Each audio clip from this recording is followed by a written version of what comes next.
नमस्कार देशवासियों और हमारे जागरूक मतदाताओं, युवा और महिलाओं।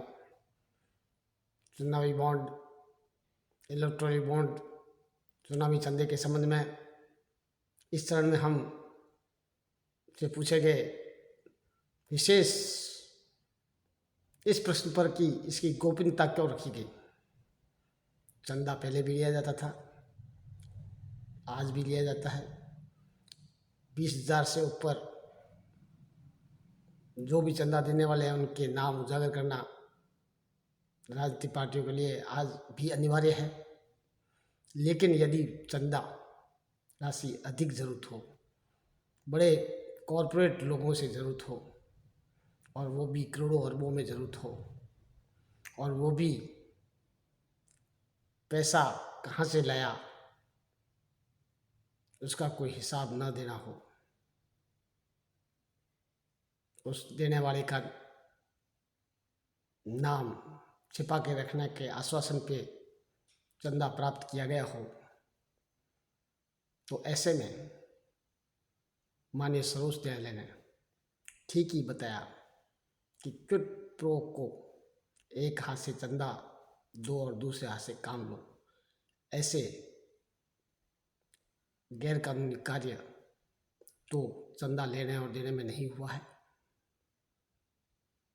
और कोई व्यक्ति किसी भी राजनीतिक पार्टी, सत्ताधीन पार्टी को चंदा क्यों देगा जब तक कि उसका हित और कल्याण वो सरकार न करे।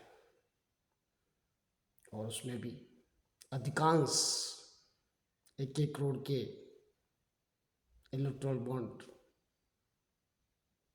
खरीदा गया और राजनीतिक पार्टी को दिया गया। तो यह अब विषय आपके सोचनीय है कि इलेक्टोरल बॉन्ड खरीदने वाले और जिस पार्टी को दिया गया उसका विवरण गोपनीय रखने का कानूनी प्रावधान सरकार द्वारा क्यों किया गया, और अरबों रुपए इस बॉन्ड की चंदे के रूप में प्राप्त किए गए। सर्वसभा न्याय पार्टी का यह मत है कि जब चुनाव आयोग द्वारा एक एमपी के लिए 95 लाख रुपए अधिकतम खर्च करने का प्रावधान है, तो यह भी आप मतदाताओं को सोचने का विषय है कि चुनाव में इतना ही खर्च होता है। और हम तो इसके भी विरुद्ध हैं कि चुनाव प्रणाली में इतने अरबों रुपए खर्च अगर होते हैं तो बिना खर्च चुनाव प्रणाली का ईजाद कर चुनाव आयोग को अगुवाई करनी चाहिए। अब आप इस पे सोचना कि ये चुनावी चंदा गोपनीय रखने का कानून बनाने का सरकार का क्या उद्देश्य रहा होगा। आगामी चरण में इसका और खुलासा करेंगे। धन्यवाद।